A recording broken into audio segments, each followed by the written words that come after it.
Hello दोस्तों, आप सभी का स्वागत है A1 गुरुकुल यूट्यूब चैनल। दोस्तों यहाँ पर जीएस के स्पेशल सीरीज चल रहा है। यहाँ पर फोकस करते हैं बेसिक से लेकर एडवांस लेवल तक के क्वेश्चन पे।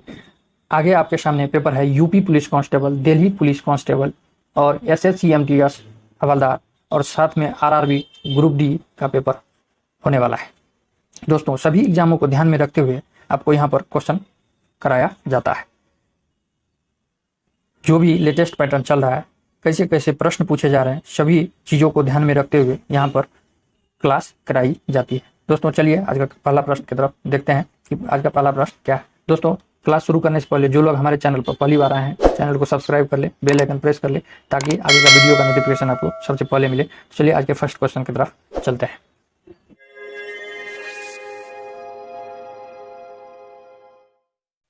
पहला प्रश्न है, किसी परमाणु की संख्या बराबर है। किसी परमाणु की संख्या बराबर है तो न्यूक्लियस में स्थित प्रोटॉन की संख्या के बराबर होता है। किसी परमाणु संख्या किसके बराबर होता है तो उसी के न्यूक्लियस में प्रोटॉन की संख्या के बराबर होता है। किसी परमाणु के न्यूक्लियस में प्रोटॉन और न्यूट्रॉन दोनों उपस्थित होता है तो इसी प्रोटॉन के संख्या के बराबर परमाणु संख्या होता है।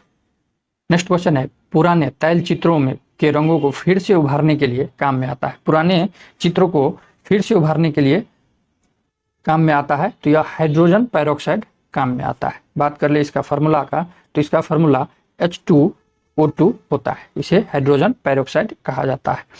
सल्फ्यूरिक अम्ल का फार्मूला H2SO4 होता है।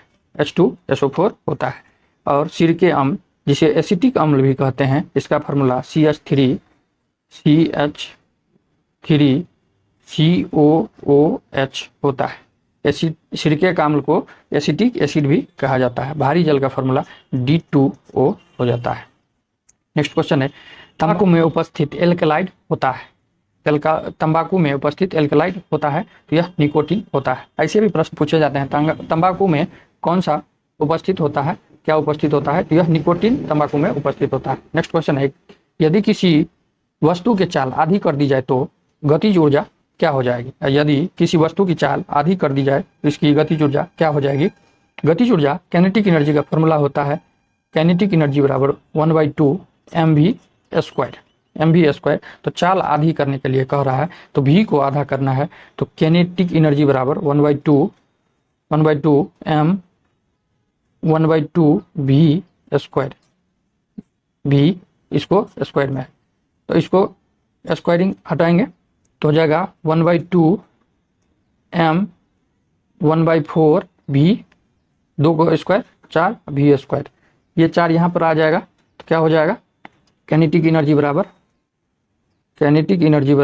1/4 गुने 1/2 m v²। तो इस 1/2 m v² बराबर काइनेटिक एनर्जी हम लिख सकते हैं तो 1/4 काइनेटिक एनर्जी तो 1/4 हो जाएगा। यदि किसी वस्तु की चाल आधी कर दी जाए तो उसकी गतिज ऊर्जा 1/4 हो जाएगा। राइट आंसर डी हो जाएगा। नेक्स्ट क्वेश्चन है, किसी बॉडी का जड़त्व आघूर्ण निर्भर करता है। किसी बॉडी का जड़त्व आघूर्ण किस पर निर्भर करता है तो यह इसके द्रव्यमान तथा अक्ष के चारों ओर द्रव्यमान के वितरण पर यह निर्भर करता है। ऑप्शन सी करेक्ट हो जाएगा। ऑप्शन सी करेक्ट हो जाएगा। नेक्स्ट क्वेश्चन है, मानव में प्लाज्मोडियम का संक्रमण उत्पन्न करता है।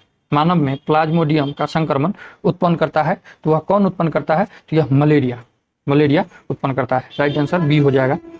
नेक्स्ट क्वेश्चन है, 7वां नंबर क्वेश्चन है, 0 डिग्री सेल्सियस से 4 डिग्री सेल्सियस तक पानी को गर्म करने पर उसके आयतन में क्या प्रभाव पड़ता है। उसके आयतन में क्या प्रभाव पड़ता है तो यह आयतन घट जाता है। नेक्स्ट क्वेश्चन है, पीली रोशनी में एक गहरी नीली वस्तु कैसी दिखाई देगी। पीली रोशनी में एक गहरी नीली वस्तु कैसे दिखाई देगी तो यह काली रंग की दिखाई देगी। नेक्स्ट क्वेश्चन है, एंटीटॉक्सिन की सुई किस रोग की रोकथाम के लिए दिया जाता है। एंटीटॉक्सिन की सुई किस रोग की रोकथाम के लिए दिया जाता है। यह टेटनस के रोकथाम के लिए दिया जाता है। जब किसी को बीज लगा हुआ सुई या वस्तु चुभ जाए तो उसे टेटनस का सुई दिया जाता है। नेक्स्ट क्वेश्चन है, यदि चंद्रमा पर बम विस्फोट किया जाता है तो उसकी आवाज़ पृथ्वी पर कितने समय बाद सुनाई देगी। यदि चंद्रमा पर बम विस्फोट किया जाता है तो उसकी आवाज़ पृथ्वी पर कितने समय बाद सुनाई देगी? तो यह नहीं सुनाई देगी, क्योंकि चंद्रमा पर कोई वायुमंडल नहीं है और ध्वनि निर्वात में गमन नहीं करती है, निर्वात में गमन नहीं करती है, इसीलिए यह पृथ्वी पर सुनाई नहीं देगी, पृथ्वी पर सुनाई नहीं देगी। तो ऑप्शन डी करेक्ट हो जाएगा। नेक्स्ट क्वेश्चन है, जम्मू कश्मीर में जाड़े के दिनों में झील के जल को जम जाने की स्थिति में मछलियां कहाँ रहती है? जम्मू कश्मीर में जाड़े के दिनों में झील के जल जम जाने की स्थिति में मछलियां कहाँ रहती है? तो यह तली पर रहती है, तली पर रहती है। तली की पानी नहीं जमता है और ऊपर का पानी जम जाता है, जम के बर्फ हो जाता है, लेकिन तली में नहीं जमता, इसीलिए मछली तली में रहती है और जिंदा बच जाती है। नेक्स्ट क्वेश्चन है, सर्वाधिक विद्युत चालकता वाला तत्व निम्नलिखित में से कौन सा है? सर्वाधिक विद्युत चालकता वाला तत्व निम्नलिखित में से कौन सा है? तो यह सिल्वर है, सिल्वर है। ऑप्शन ए करेक्ट हो जाएगा। नेक्स्ट क्वेश्चन है, डॉक्टर निम्नलिखित में से प्रौद्योगिकी द्वारा महिलाओं के गर्भ में भ्रूण की स्पष्ट तस्वीर देख सकता है? यह किससे देख सकता है? तो यह अल्ट्रासाउंड के द्वारा देख सकता है, गर्भ में भ्रूण की स्पष्ट तस्वीर अल्ट्रासाउंड के द्वारा देख सकता है। नेक्स्ट क्वेश्चन है, निम्नलिखित में से कौन अपने अधिकांश प्रदूषकों के वातावरण को साफ करता है? ऑक्सीजन, नाइट्रोजन, वर्षा, पवन। यह अधिकांश वर्षा से अधिकांश प्रदूषकों को वातावरण से साफ कर देता है। ऑप्शन सी करेक्ट हो जाएगा। ग्रहों को उनकी कक्षा में बांधे रखने वाले बल को क्या कहते हैं?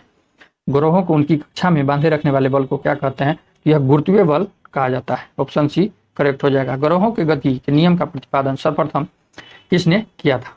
ग्रहों के गति के नियम का प्रतिपादन सर्वप्रथम किसने किया था? तो यह सर्वप्रथम केपलर ने किया था। ऑप्शन बी करेक्ट हो जाएगा। नेक्स्ट क्वेश्चन है, फ्यूज तार का उत्तम तार निम्न में से किस धातु का बना होता है?